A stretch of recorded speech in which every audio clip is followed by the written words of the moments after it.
ये संविधान बचाओ रैली पूरे देश में कर रहे हैं। आप सभी को मालूम है, जो संवैधानिक संस्था जो है, जो कोर्ट होगा, चुनाव आयोग है, ये सभी के ऊपर सीबीआई है, ये संवैधानिक संस्था है। जो संवैधानिक संस्था के आधार पर जनता को न्याय देने का अधिकार लास्ट उनके पास है। लेकिन वही पूरी तरह वो कब्जे में लेने का काम जिस तरीके से मोदी जी कर रहे हैं, बीजेपी कर रही है कि वो कब्जे में लेके जैसे बोले उसको उनको घुमाओ, ताकि संविधान की जो धारा है वो लागू ना हो सके। इसलिए संविधान उनका बदलने की ही मनीषा है। लेकिन वो जिस तरीके से इस वक्त चुनाव में लोगों ने झटका दिया उनको कि भाई यहाँ वो नहीं बदल सकेंगे, इस तरीके से जो झटका दिया उसके वो सवर गए हैं। लेकिन उन्होंने संवैधानिक संस्थाओं को पूरी तरह खत्म कर दिया है। तो जो जनता को न्याय मिलने वाली संवैधानिक संस्था जो है, संविधान के तहत निर्माण होने वाली, तो उसको अगर खत्म कर दे तो संविधान को वहां बदलने की उनकी मंशा है, ये स्पष्ट हो चुका है। अब पूरे देश की जनता ये चाहती है कि संविधान हमारे लिए है। जो हमारे आदिवासी भाई होंगे, एससी भाई होंगे, ओबीसी होंगे, बाकी माइनॉरिटी या सभी जितने भी पूरे हिंदुस्तान में लोग हैं, तो गरीब आदमी के लिए मदद मिलने का एक बहुत बड़ा जरिया है जो इंडिया में संविधान के तहत सबके पास है। तो इसको बदलने का मतलब यह है कि हक छीन लेना। जिस तरीके से अब प्रफुल्ल पटेल हक छीन ले रहे हैं गरीबों का, अपनी मनमानी कर रहे हैं, उनको दिखाई देगा कि आगे क्या होता है वो। लेकिन जो मनमानी वो कर रहे हैं तो वो क्या है, हिटलर सही है कि मैं करता हूं वही करना, ये करना पड़ेगा। सिर्फ यहाँ पे कोई अधिकारी करके वहां बैठा है उसका ही चलेगा, जनता की नहीं सुनी जाएगी। ये अभी इसीलिए इसको मुकाबला करने के लिए एक मजबूत अध्यक्ष की हमें जरूरत थी, जो यहाँ पे प्रभु टोकिया जी लगातार लोगों के कोई क्वेश्चंस लेकर लगातार वहां पे आंदोलन करते रहे। ऐसे व्यक्ति के साथ यहाँ पे पूरी कांग्रेस खड़ी है, पूरे देश की कांग्रेस खड़ी है, और उनको जिम्मेदारी दी हुई हमने कि भाई उन्होंने आगे बढ़ना चाहिए। जो गरीबों की समस्या है, जो समाज की समस्या है, उनके पीछे उन्होंने खड़ा होकर वो छुड़ाने की कोशिश करना चाहिए। और बहुत ही दमदार मजबूत एक नेतृत्व कांग्रेस पार्टी को यहाँ पे दादरा नगर हवेली में मिला है राज्य के अध्यक्ष पद द्वारा। जो मुझे जिम्मेदारी दी गई है और जो मेरे सामने जो अभी वर्तमान समय में जो प्रदेश में जो परिस्थितियां हैं और जो चुनौती है, बिल्कुल जो आलाकमान ने मेरे ऊपर जो विश्वास जताया है, उस विश्वास के ऊपर मैं खड़ा उतरूंगा।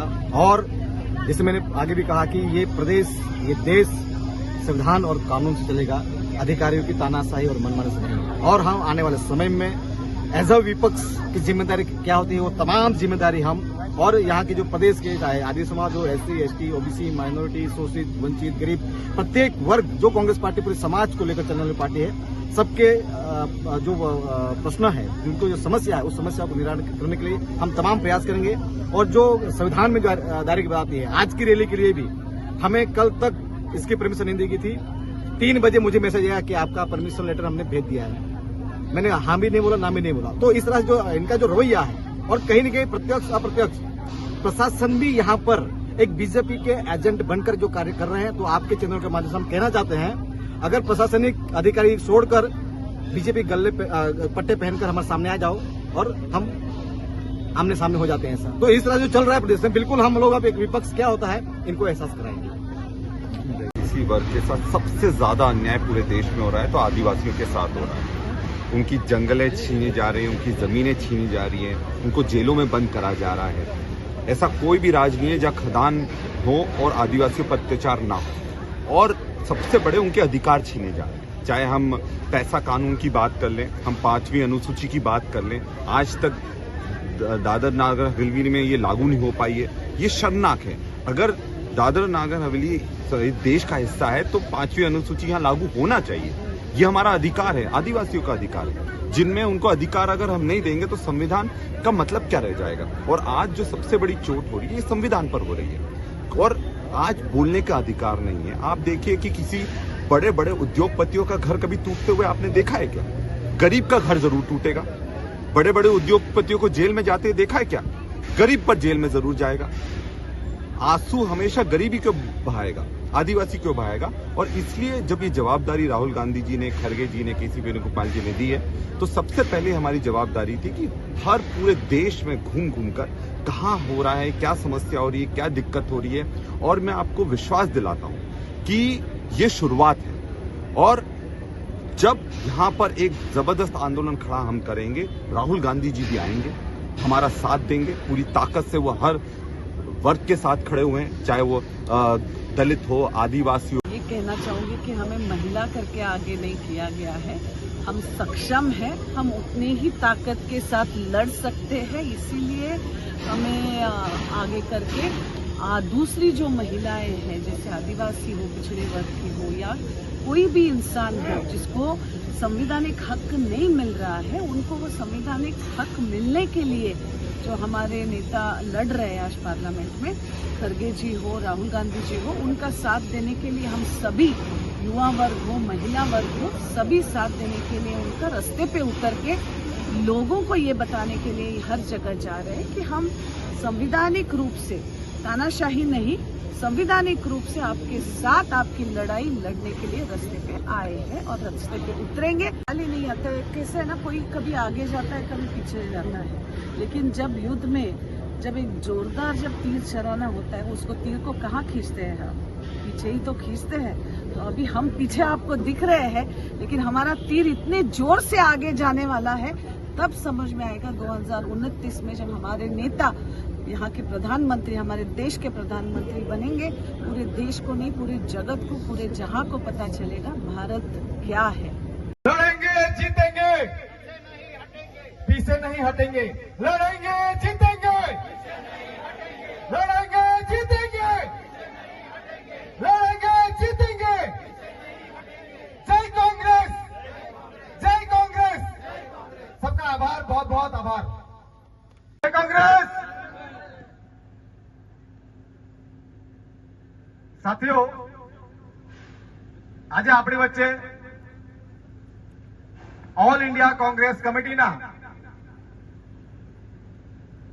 દાદરા નગર હવેલી, દમણ દીવ, ગોવા ના પ્રભારી ઇન્ચાર્જ આદરણીય માણિકરાવ ઠાકર સાહેબ, આપણી વચ્ચે ઓલ ઇન્ડિયા કોંગ્રેસ કમિટીના દાદરા નગર હવેલી અને દમણ દીવના ગોવા સેક્રેટરી ઇન્ચાર્જ ડોક્ટર અંજલિજી, સાથે જ આજે આપ સૌના માધ્યમથી ઓલ ઇન્ડિયા કોંગ્રેસ આદરણીય ખડગે સાહેબ, જેઓએ દાદરા નગર હવેલી સંઘશાસિત પ્રદેશની જે કોંગ્રેસની કમાન તરીકે જે પ્રદેશ અધ્યક્ષની જવાબદારી સોંપી છે, સાથે જ all India Congress committee CPP chairperson આદરણીય સોનિયાજી ગાંધી, તેવી જ રીતે કોંગ્રેસના આપણા બધાના નેતા અને વિપક્ષ લોકસભા નેતા આદરણીય રાહુલજી ગાંધી, એમની સાથે જ ઓલ ઇન્ડિયા કોંગ્રેસ કમિટીના જનરલ સેક્રેટરી એવા કેસી વેણુગોપાલજી, પ્રિયંકા ગાંધીજી, તેમજ આપણા સેલવાસના દાદરા નગર હવેલીના જે અહીંયા દીકરી છે એવા नेता डिसोजा जी, તેમજ ઓલ ઇન્ડિયા કોંગ્રેસ કમિટીના તમામ વરિષ્ઠ સાથીઓએ મળીને મને આ દાદરા નગર હવેલીની જે કમાન્ડ સોંપી છે, એના માટે તહે દિલથી ખૂબ ખૂબ આભાર અને વ્યક્ત કરું છું। સાથીઓ, વરસાદ આવ્યો છે, વરસાદ આપણને આશીર્વાદ આપ્યા છે। સમયનો અભાવ છે, કારણ કે વરસાદ બધા તમે બી છેલ્લા 10, 11, 12, 1, 2 વાગ્યાથી લગાતાર તમે આવીને બેસેલા સાથીઓ, અને આપણા ઉપર બધા ઉપર વરસાદ પણ મહેરબાન છે। આજે મને કમાન સોંપ્યા બાદ પહેલી વાર આપણે દાદરા નગર હવેલીમાં કોંગ્રેસ પાર્ટીની આ જાહેર સભાનું જે સંવિધાન બચાવો અભિયાન તહેત આપણે કાર્યક્રમ કરવા જઈ રહ્યા છે, અને આ કેમ સંવિધાન બચાવો અભિયાન તહેત કેમ કાર્યક્રમ કરવામાં વાત આવી છે, કેમ સંવિધાનની વાત આવે છે દેશમાં, પૂરા દેશમાં આ ભાજપ સરકારે, આ મોદી સરકારે જે સંવિધાન અને કાનૂનથી ઉપર જઈને પોતાની તાનાશાહી અને મનમાનીના માધ્યમથી તમે જોઈ રહ્યા છે આખા દેશમાં શું ચાલી રહ્યું છે। તેવી જ રીતે આપણે દાદરા નગર હવેલીમાં વાત કરીએ, આપણે વાત તો ઘણી છે, પણ એક બે હું નારો બી સાથે આપીશ, અને નારાને તમને સમર્થન કરવાનું છે સાથીઓ। હું કહીશ લડેંગે જીતેંગે. તમારે શું કહેવાનું છે? પીસે નહીં હટેંગે. લડેંગે જીતેંગે, લડેંગે જીતેંगे, अरे लड़ेंगे जीतेंगे, लड़ेंगे जीतेंगे. Congress party, Congress party. मुख्य संविधान की रक्षा कौन करेगा? संविधान की रक्षा कौन करेगा? संविधान की रक्षा कौन करेगा? सिलवास की रक्षा हम करेंगे, हम करेंगे. सिलवास की रक्षा कौन करेगा? सिलवास की रक्षा कौन करेगा? हमारे घर की रक्षा कौन करेगा? આ નારો પણ કારણ શું છે સાથીઓ? આ જો જાણો છે કે હવે હમણાં નવો આ મોદીજી એક નવો ડાયલોગ લઈ આવ્યો કે मेरा शरीर में खून नहीं है, क्या है? सिंदूर है. હું કઈ माझ्या शरीરમાં खून નહીં, खून નહીં મળે એમ, પણ સિંદૂર ભરેલું છે એમ. આવા આપણા દેશના પ્રધાનમંત્રીઓ શું કહેવાના? ઘણીક વાર કે મારા શરીરમાં પૈસા છે, પૈસા ભરેલા છે એમ કે, ઘણીક વાર કે મારા શરીરમાં સિંદૂર છે. આ દેશના પ્રધાનમંત્રી છે કે શું છે ખબર નથી પડતી. સાથીઓ, આજે દાદરા નગર હવેલીમાં છેલ્લા ભાજપની સરકાર અને આ પ્રશાસનની અહીંના સ્થાનિય લોકો પર શું હાલત છે તમને બધાને ખબર જ છે. રોડ પહોળા કરવાથી લઈને આપણા ઘર, દુકાન, રૂમ, ચોલ કે આપણા જે જંગલી જમીનની વાત હોય, તમામ વસ્તુઓ પર લોકોને નોકરી કાઢી મૂક્યા, દવાખાનામાંથી કાઢી મૂક્યા, ટીચરોને કાઢી મૂક્યા. દરેક વસ્તુઓ પર આપણા આદિવાસી સમાજ, સ્થાનિય સમાજ અને આખા દાદરાનગર પ્રદેશની જનતાને આ તાનાશાહી પ્રશાસને બસબસ કરી દીધું છે. હવે તો કૃષ્ણ ભગવાને બી કીધેલું છે કે જયારે અતિ થઈ જાય કોઈ વસ્તુનું, અતિ થઈ જાય એટલે કૃષ્ણ ભગવાને બી કીધેલું કે હવે તો યુદ્ધ જ કલ્યાણ. બહુ વાત બહુ સ્પષ્ટ છે. તમને ખબર સાથીઓ, દાદરા નગર હવેલી છેલ્લા જ્યારથી આ પ્રશાસક પ્રફુલ્લ પટેલ નામનો પ્રાણી આવેલો છે દાદરા નગર હવેલીમાં, ત્યારથી સંવિધાન, કાનૂન અને આપણા ચૂંટાયેલા જનપ્રતિનિધિ હોય, સાંસદ હોય કે આપણા જે એમપી છે કે સરપંચ હોય, તમામ એ લોકોના તલવાર ચાટવાળા બની ગયેલા. તમને ખબર હાલમાં આ આપણું બાસરા પરિવારનું ઘર તોડવામાં આવ્યું. હમણાં બાસરા પરિવારનું ઘર તોડાવ્યું. એનો કાયદો હું લઈ આવ્યા? जनरल डेवलपमेंट रूल्स 2023 के तहत आपका घर अवैध है. શું કહેવામાં આવ્યું? દાદરા નગર હવેલીમાં તમામ ઘર આ ભાજપની સરકાર, આ મોદી સરકારે, આ પ્રફુલ્લ પટેલે અને એના તલવાર ચાટોળા અધિકારીઓ મળીને આપણા ઘરોને અવૈધ ઘોષિત કરી દીધા છે. આપણા જે બાપ દાદાની જંગલ જે આપણી જમીન છે એ જમીનમાં જે ઘર બાંધે છે એ કહે કે 40, 50, 60, 70, 100 વર્ષથી પહેલાથી આપણે રહીએ અહીંયા. આપણા બાપ દાદા જમાની થઈ રહી છે અને એ ઘર એ લોકો હવે ઘોષિત કરી દીધા. અરે એક સાઈડ તમે સરકારી જમીન ઉપર પ્રધાનમંત્રી આવાસ યોજના તહેત ઘર બનાવીને આપણા પરપ્રાંતીય સમાજના લોકોને તમે ફ્લેટ આપી રહ્યા છે, બહુ સારી વાત છે. અને બીજી સાઈડ અહીંના મૂળ લોકોના અને સ્થાનિક જનતાના તમે ઘર લોકો તોડી રહ્યા છે. આ કેવા કાયદા વસ્તુઓ? એટલે વાત આવી. એટલે અમે અમારા આલાકમાનને, અમારા માનનીકરાવ સાહેબને, અમારી જે અન્ય મેડમ છે એ લોકો રિક્વેસ્ટ કરી કે સેલવાસમાં તમે અમને પ્રદેશ અધ્યક્ષ તરીકે જવાબદારી આપી છે, પણ તમે અમારી અવાજ કે સેલવાસમાં કે દાદરાનગરમાં શું ચાલી રહ્યો છે, ઓલ ઇન્ડિયા કોંગ્રેસ કમિટી અને આદરણીય આપણા નેતા રાહુલજી ગાંધી સુધી આ બધી વાતો પહોંચે, તેમના માટે આપણી સમસ્યાઓનું નિરાકરણ માટે, આપણી સમસ્યાઓનું વાચા આપવા માટે આ આપણા वही साथियों અહીંયા પહોંચ્યા. સાથીઓ, તેમનું જો या देशाला स्वातंत्र्य मिळालं हे कोणाकरता मिळालं? संविधान लिहिलं गेले कोणाकरता लिहिलं गेलं? या देशातला वंचित माणूस असेल, दुर्लक्षित असेल, गरीब माणूस असेल, यांच्याकरता संविधान लिहिलं गेलं. आणि संविधान लिहिल्यानंतर त्या संविधानाप्रमाणे या देशामध्ये राज्य चाललं पाहिजे. श्रीमंताच्या हातामध्ये जमिनी, श्रीमंताचे सगळे धंदे त्या ठिकाणी चालू, पण गरीब माणसाकडे कोणी पाहणार असं होऊ नये म्हणून इंदिराजी गांधींनी सुद्धा या देशामध्ये सिलिंग आणली. 5-5 एकराच्या जमिनी सर्व गरीब माणसं होती, गरीब मागासवर्गीय असेल, आदिवासी असेल, एससी असेल, त्यांना वाटण्याचं काम दुसरं कोणी केलं? इंदिराजी गांधींनी केलं. बँकेमध्ये, राष्ट्रीयकृत बँकेमध्ये आपल्याला पैसे मिळत नव्हते, जमानत घेतल्याशिवाय त्या ठिकाणी कुणालाही पैसे मिळत नव्हते, गरीब माणसाला जमानत मिळत नव्हती. पण जमानत नसताना सुद्धा त्यांना कर्ज मिळालं पाहिजे, हे इंदिराजी गांधींनी केलं. आणि घरकुल योजना सुद्धा देण्याचं काम आपल्या देशामध्ये कोणी सुरुवात केली असेल ती इंदिराजी गांधी यांनी केली. आज आपल्या शिक्षणाचा जो अधिकार आहे की तुमच्या मुलांना हायस्कूल पर्यंत कॉलेज पर्यंत सुद्धा शिक्षण मोफत मिळालं पाहिजे, हे कोणी केलं? हे सगळं संविधानामध्ये आहे. का संविधान वाचलं पाहिजे? का संविधानाच्या पाठीमागे उभे राहिले पाहिजे? जे संविधान म्हणून राहुलजी गांधी म्हणतात ते त्या पाठीमागे गरीब माणसाला मदत करण्याची भूमिका आहे. आणि ती भूमिका सातत्यानं घेऊन आपण पुढे गेलो पाहिजे. परंतु याकरता बऱ्याचशा गोष्टी अशा आहेत. या ठिकाणी अब्राम साहेबांनी सांगितलं की आपल्या कशा पद्धतीनं आपल्या दादरा नगर हवेलीमध्ये आदिवासी बांधवांना त्या ठिकाणी हक्क त्यांचे मिळत नाहीत, त्या ठिकाणी आपल्याला मजबूतीनं मांडावं लागणार आहे. मजबूतीनं त्या न्यायाला मागणी आपल्याकडे करावं लागणार आहे. आणि मग एक शासन जे बैर शासन आहे, या ठिकाणचा प्रफुल्ल पटेल यांना कुठल्याही पद्धतीनं या ठिकाणी हकलून लावलं पाहिजे. आपण सर्वांनी एक पाठीमागे प्रभूजी उभे राहिले, त्यांच्या पाठीमागे आपण 1000 लोक उभे राहा. एक महिना सुद्धा हा या ठिकाणी राहणार नाही. जेवढा अन्याय अत्याचार या राज्यामध्ये ते करायला सुरुवात केली आहे ते गरीब माणसाच्या हिताचं नाहीये. ज्या पद्धतीने एकाला होत आहेत म्हणून आपण पाहतो, याचं घर पडलं, इथं सांगितलं की आपलं घर पडणार नाही. हे अन्याय सर्वांवर करणार आहे. कारण त्यांची मानसिकता जी आहे, या देशामधले श्रीमंत लोक आहेत त्यांना मदत करायची. मोदींची मानसिकता काय आहे तुम्हाला माहित आहे? या देशामधल्या सगळ्या कंपन्या विकायला सुरुवात केली. जी काँग्रेस पक्षाने या देशामध्ये रेल्वे आणली असेल, रेल्वे पासून असेल, सगळ्या विमा कंपनी असेल, सगळ्या जेवढे आहेत, विमानतळ असेल, सगळे अदानीच्या घशामध्ये घाला. अदानी म्हणजे कोण? एक अब्जाधीश माणूस, त्याला मोठं करायचं, याकरता वेगळ्या आटापिटा करायचा, गरीब लोकांचे पैसे काढायचे, त्यांच्या जोरीमध्ये टाकायचे. अशा प्रकारचं राज्य चालवण्याचे नीती मोदीपासून तर या ठिकाणचे प्रफुल्ल पटेल पर्यंत सुद्धा तीच नीती आहे.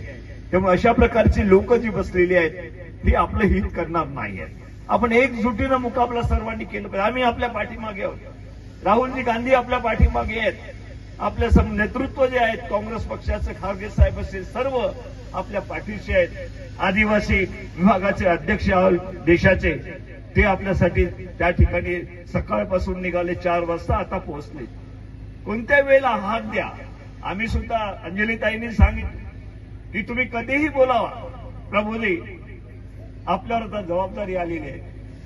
आपण कोणाला असं वाटतं कामा नये की ते प्रफुल्ल पटेल अन्याय करतो लोकांवर आणि आपण त्याकडे दुर्लक्ष करतो. एक लहानसा अन्याय सुद्धा आपण सहन करू नका. कोणतीही गोष्ट असली तर आपण सगळे गुजरातच्या आपल्या लोकांना बोलू, आम्ही सगळे येऊ, परंतु गरीब माणसांवर त्या ठिकाणी कुठे अन्याय होता कामा नये. याकरता तुम्हाला नेतृत्व तुम्हाला करावं लागेल, ती भूमिका तुम्हाला घ्यावं लागेल. त्याकरता आम्ही सर्वस्व तुमच्या पाठीमागे उभे करू, एवढंच या ठिकाणी आपल्या सांगतो. आणि आपण सर्वजण उपस्थित राहा. पाऊस आला, आम्ही सुरुवातीला निघालो आणि ज्या वेळेला गाडीमधून आम्हाला कळले की एवढ्या मोठ्या प्रमाणात ढग जमा झाले आणि पाऊस पडतोय, तर त्यावेळेला आम्हाला जे माझे मित्र होते भुरियाजी, त्यांचा सुपुत्र या ठिकाणी ज्यांना विक्रांत, ज्यांच्याकडे संपूर्ण देशाची जबाबदारी सोपवली आहे की सर्व आदिवासी बांधवांच्या समस्या ज्या आहेत वेगवेगळ्या राज्यामध्ये जाऊन आपण त्या ठिकाणी सोडवा. त्यांच्या पाठीमागे भक्कमपणे उभे राहा. आपल्या पाठीमागे खरगे साहेब असतील, ऑल इंडिया काँग्रेसचे प्रेसिडेंट राहुलजी गांधी असेल, हे त्यांच्या पाठीमागे भक्कमपणे उभे आहेत.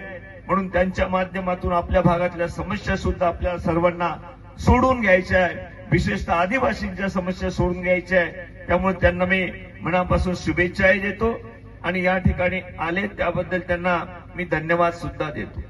आमच्यासोबत इन्चार्ज म्हणून माझ्यासोबत त्या ठिकाणी सेक्रेटरी ज्यांचं भाषण आपण ऐकलं, एका महिला कशा मजबूतीनं बोलू शकतात, आपल्या समस्या घेऊन लढण्याची ज्यांच्यामध्ये ताकद आहे, अशा प्रकारचं एक ऑल इंडिया काँग्रेस कमिटीनं ज्यांच्याकडे जबाबदारी सोपवली ते आमच्या अंजलीताई, डॉक्टर अंजलीताई निंबाळकर, ज्या माझे आमदार सुद्धा त्या ठिकाणी कर्नाटकच्या आहेत. अशा प्रकारचं एक नेतृत्व माझ्यासोबत आपल्या समस्या सोडण्याच्या दृष्टिकोनातून सुद्धा दिलेला आहे. यानंतर बरेचसे आमच्या आज मध्य प्रदेशमधून आलेले आमचे सन्माननीय मित्र, ज्यांनी अत्यंत सुंदर अशा प्रकारचं त्यांनी सांगितलं की मी त्या ठिकाणी एक आपला सेल टॅक्स ऑफिसर म्हणून ज्यांना लाखो रुपये पगार मिळाला असता आणि मिळत होता, त्यांचं प्रमोशन होणार होतं, त्यांचं प्रमोशन, परंतु त्यांनी नाकारलं. कशाकरता नाकारलं? की माझ्या आदिवासी बांधवांच्या समस्या आहेत ते सोडण्यामध्ये मला स्वारस्य आहेत, मला पगार किंवा त्या ठिकाणी पैसा घेऊन कुठेतरी मोठ्या पदावर मोठ्या बंगल्यामध्ये बसावं असा माझा इच्छा नाही. अशा प्रकारचे नेतृत्व सुद्धा आज आपल्यामध्ये उपस्थित आहेत. त्यांनी सुद्धा आपल्या सर्वांच्या समक्ष ज्या पद्धतीनं आपल्याला विश्वास दिला की मी तुमच्या पाठीमागे आहे, आपण काँग्रेसच्या पाठीमागे मजबूतीनं उभं राहावं, अशा प्रकारे आपल्याला विनंती करण्याकरता ते सुद्धा या ठिकाणी आले आहेत. जे आमचे अजितजी मला मागच्या वेळेला आमचे पार्लमेंटचे उमेदवार होते, त्याचबरोबर आमचे महेशजी डोडी हे सुद्धा या ठिकाणी होते, केतन पटेल हे सुद्धा एआयसीसी मेंबर आणि सर्व महल्लेजी सगळे सर्वच उपस्थित या ठिकाणी वेगवेगळ्या फ्रंटलचे जे आहेत. मी सगळ्यांची नावं घेणार नाही, कारण बराच वेळ झाला, पाऊस आला तरी तुम्ही बसलात, त्यामुळे जास्त मी परीक्षा घेणार नाही. फक्त एवढंच सांगेल, मी हेच सांगण्याकरता आलो की आपल्या ज्या समस्या आहेत, विशेषतः प्रफुल्ल पटेल जो एक डिक्टेटर या ठिकाणी आलेला आहे, जो गरिबांना दाबण्याकरता आलेला आहे, आणि याकरता आपल्याला संपूर्ण देशामधलं जे चित्र आहे, राहुलजी गांधी मजबूतीनं आपल्या पाठीमागे उभे आहेत. त्यांनी सांगितलं की या देशामध्ये गरिबांचं राज्य आणायचं असेल, गरिबांना मदत करायची असेल, तर या देशाचं संविधान जे डॉक्टर बाबासाहेब आंबेडकरांनी लिहिलेलं आहे, यामध्ये सगळ्या आपल्या आदिवासींच्या संदर्भामध्ये, मागासवर्गीयांच्या संदर्भामध्ये, ओबीसीच्या संदर्भामध्ये सगळ्यांना न्याय देणारी भूमिका या संविधानामध्ये आहे. पण ते संविधान बदलवण्याच्या दृष्टिकोनातून जे पावलं उचलण्याचा प्रयत्न बीजेपी करतायत आणि ते आपल्या सर्वांच्या अनुभवात येत आहेत. म्हणून हे संविधान मजबूतीनं पुढे नेण्याचं काम तुमचं आमचं सर्वांचं असलं पाहिजे. याकरता सर्वांनी एक मजबूतीनं संविधान म्हणून जय संविधान हे आपण नेहमी म्हणतो, पण संविधानाने जे काही गोष्टी दिल्या आपल्याला माहित आहे की आज आपल्या वनामधल्या जमिनी जे आदिवासी बांधवांना मिळायला पाहिजे, हा प्रस्ताव कोणी आणला? सोनियाजी गांधी या पार्लमेंटमध्ये बसून राहिल्या आणि त्यांनी सांगितलं की आदिवासींचे जे जमिनी असेल जंगलामधल्या, त्यांच्या मालकी हक्काचे पट्टे त्यांना मिळाले पाहिजे. हे सोनियाजी गांधींनी त्या ठिकाणी